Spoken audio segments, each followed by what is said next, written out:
Bonjour, bienvenue dans ce nouveau tutoriel. Dans cette vidéo, nous allons voir ensemble comment créer un Google Forms qui est en fait un questionnaire en ligne. Alors vous voyez là, je me trouve dans mon Drive. J'ai déjà préparé un dossier que j'ai nommé questionnaire et nous allons donc créer un nouveau Google Forms. Pour cela, comme d'habitude, nous allons sur Nouveau. Nous allons dans Plus, car il n'apparaît pas automatiquement, et nous choisissons Google Forms. Nous allons passer en revue les différents types de questions que l'on peut rajouter dans nos questionnaires, ainsi que les différents items, tels que des vidéos, du texte, des titres, que l'on peut également rajouter entre les questions. Alors, donc sur ce formulaire, vous voyez, peut changer le titre, changer évidemment la question. Par exemple, pour la première question, nous allons écrire quelque chose de très simple. Votre nom, par exemple. Si l'on demande évidemment une information à quelqu'un, nous allons demander une réponse courte.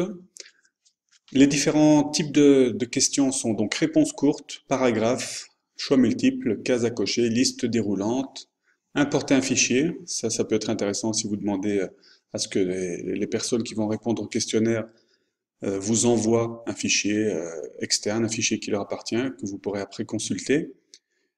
Une échelle linéaire, si les gens doivent répondre par rapport à une échelle. Une grille à choix multiples. Vous pouvez également demander à ce qu'on renseigne une date ou une heure précise. On va ajouter différents types de questions pour un petit peu juste tester les fonctions. Donc votre nom, ce sera par exemple une réponse courte. Lorsque la question est terminée, on peut passer à une autre question en appuyant sur le plus ici à droite, ajouter une question. Avant cela, regardons en vitesse les petites options. Il n'y en a pas énormément. Vous pouvez dupliquer la question. Si jamais, par exemple, vous voulez demander à présent le prénom, voilà, il suffit de recopier, hop, et de juste changer. La question est déjà prête. La petite poubelle pour évidemment supprimer si la question voilà, n'est pas nécessaire. Vous pouvez rendre obligatoire certaines questions, ou toutes ou aucune, en simplement faisant glisser. Voilà, le nom et le prénom par exemple sont obligatoires. Hormis les questions, nous pouvons rajouter un titre et une description, comme ceci, si vous voulez juste mettre une information. Donc nous avons mis votre nom, votre prénom. Par exemple, vous pouvez dire partie 2 du questionnaire. Cela apparaîtra uniquement comme un titre. Mettons un autre type de question pour s'entraîner. Par exemple, nous allons choisir des cases à cocher. Voilà. Que préférez-vous? Par exemple, les pommes,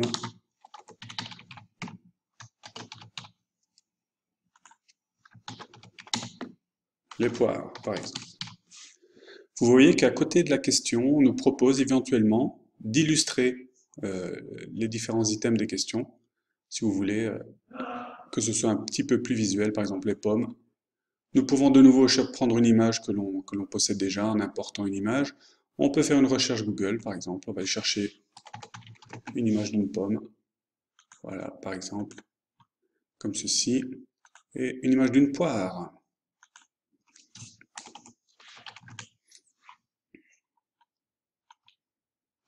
Voilà. On peut également ajouter autre, si vous voulez que les gens répondent autre chose qu'une des propositions à cocher. On va également mettre cette question obligatoire. Les autres possibilités, nous pouvons ajouter une image extérieure à la question. Si vous voulez simplement rajouter une image entre deux questions, ou mettre une image de plus grande taille pour après poser une question par rapport à cette image. Vous pouvez ajouter une vidéo YouTube de manière très simple. Nous verrons ça quand nous ferons notre questionnaire exemple. Et vous pouvez ajouter des rubriques. Les rubriques sont très intéressantes si vous voulez orienter les personnes qui vont répondre à votre questionnaire dans différentes rubriques en fonction de la réponse à une question précédente. Nous verrons ça dans l'exemple de questionnaire juste après. Voilà, nous avons mis votre nom, votre prénom, que préférez-vous? Nous avons mis toutes les questions obligatoires. Nous allons mettre un titre. pomme, poire, par exemple. C'est le nom du questionnaire. Voilà. Nous verrons les différentes options telles que la palette de couleurs, les paramètres quand nous ferons notre questionnaire test. Nous allons faire un petit aperçu de notre questionnaire pomme-poire, comme ceci. Et donc nous voyons le titre, obligatoire lorsqu'il y a un astérisque, votre nom, votre prénom, donc les gens verront ceci. Que préférez-vous, les pommes, les poires? Les gens choisiront. Ils peuvent choisir les deux, car effectivement nous avons dit que c'était des cases à cocher. Nous aurions pu également faire un choix multiple ou une liste déroulante. Lorsque c'est une liste déroulante, évidemment, nous n'avons pas la possibilité de mettre de photos. Si je refais un aperçu avec une liste déroulante, pomme, poire, que préférez-vous? Et dans ce cas-ci, vous voyez, les gens pourront choisir pomme ou poire. Passons à notre questionnaire test. Donc nous allons créer un nouveau questionnaire de la même manière, Google Forms. Et nous allons appeler ce questionnaire l'œuf ou la poule.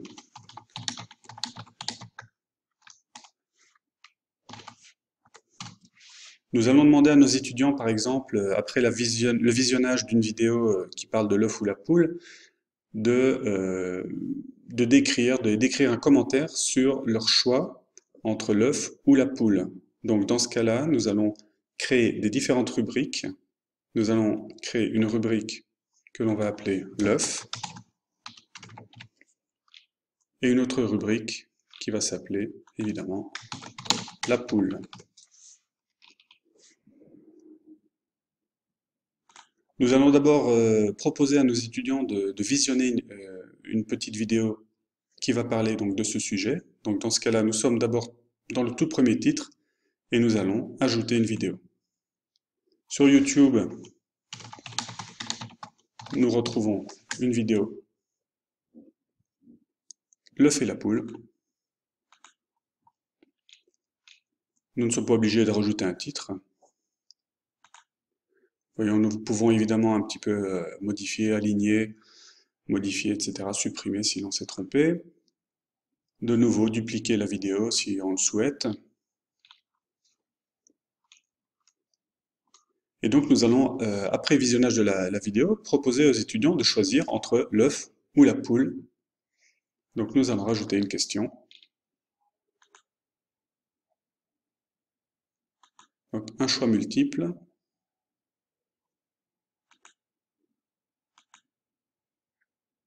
Et vous voyez, nous avons l'option accéder à une section en fonction de la réponse. Nous allons cocher, voilà. Donc question, choisissez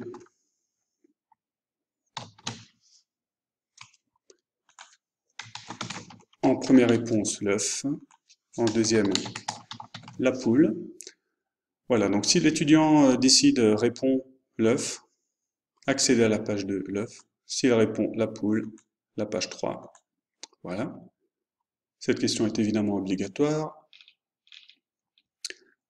Nous passons à notre deuxième rubrique, où nous allons rajouter la question qui cette fois-ci concernera un paragraphe à écrire. Justifie ton choix. Voilà, l'élève aura donc à répondre par un paragraphe, un petit texte. Nous allons faire la même chose pour la poule. Et donc ce que nous allons faire, nous allons dupliquer la question qui apparaît automatiquement en dessous. Nous allons donc la déplacer grâce, voilà, en dessous de la rubrique 3, la poule. Nous avons donc le titre, une vidéo d'introduction. Nous allons peut-être mettre comme titre « Regardez cette vidéo ». Nous avons la première question qui après va renvoyer vers une différente rubrique. Passons donc aux options que j'appelle périphériques, qui sont moins importantes, mais qui peuvent être sympas également. La palette de couleurs, vous pouvez choisir de changer la couleur du questionnaire, ou également de rajouter une image de votre choix, ou plusieurs thèmes déjà prédéfinis, déjà proposés pour nos questionnaires. Alors, par chance, pour le full à poule, nous avons ici une petite illustration qui correspond parfaitement. Voilà, donc vous voyez les différentes rubriques. Alors il faut faire attention, car comme on propose d'accéder à la page 2, accéder à la page 3, ici, à la fin de la deuxième rubrique, lorsqu'il aura répondu, il faut envoyer le formulaire et non plus passer à la rubrique suivante. La réponse ce sera automatiquement pareil de l'autre côté. Si on fait un aperçu, l'élève répond l'œuf, il justifie son choix et il a comme option de renvoyer. Si l'on fait retour, s'il choisit par contre la poule, ça donne bien la rubrique correspondante.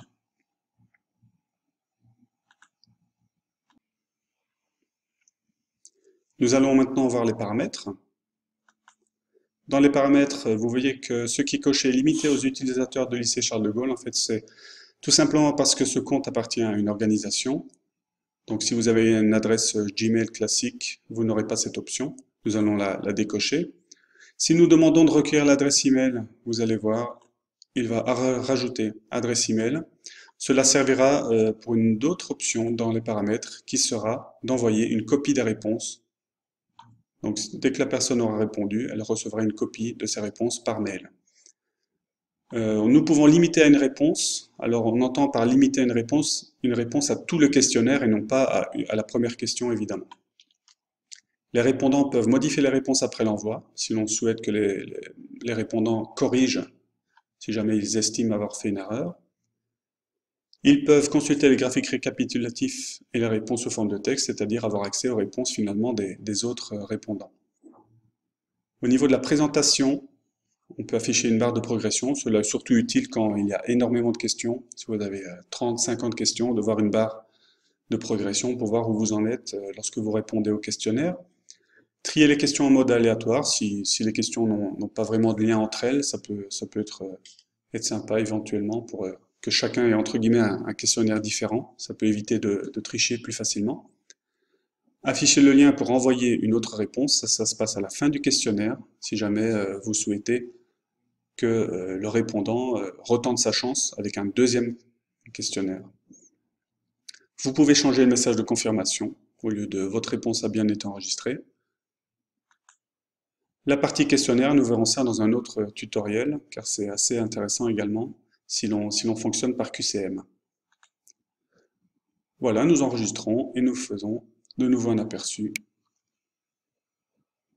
On nous demande notre adresse email, de choisir l'œuf, la poule, etc. Lorsque notre questionnaire est prêt, évidemment, nous devons l'envoyer, nous devons le publier. Pour cela, nous faisons envoyer. Nous pouvons l'envoyer directement par mail en mentionnant l'adresse. Donc comme un message vraiment classique, on peut inclure le formulaire directement dans le mail pour que la personne n'ait pas à sortir de sa messagerie. Nous pouvons générer un lien, raccourcir l'URL éventuellement, si on doit par exemple tweeter. Ou nous pouvons l'intégrer, le code HTML, sur un blog, sur une page web par exemple, en précisant les dimensions. On peut également partager sur les réseaux sociaux classiques.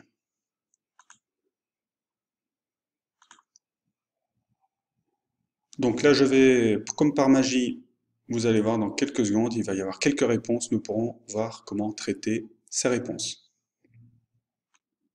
Et donc voilà, nous avons maintenant 3 réponses à notre questionnaire. Donc nous pouvons aller les consulter. Donc là, vous voyez un résumé des 3 réponses, des différents emails des personnes, avec déjà une statistique. Nous avons 2 personnes qui ont répondu l'œuf, une personne qui a répondu la poule. 2 réponses pour l'œuf, une réponse pour la poule. Nous pouvons regarder les réponses individuellement.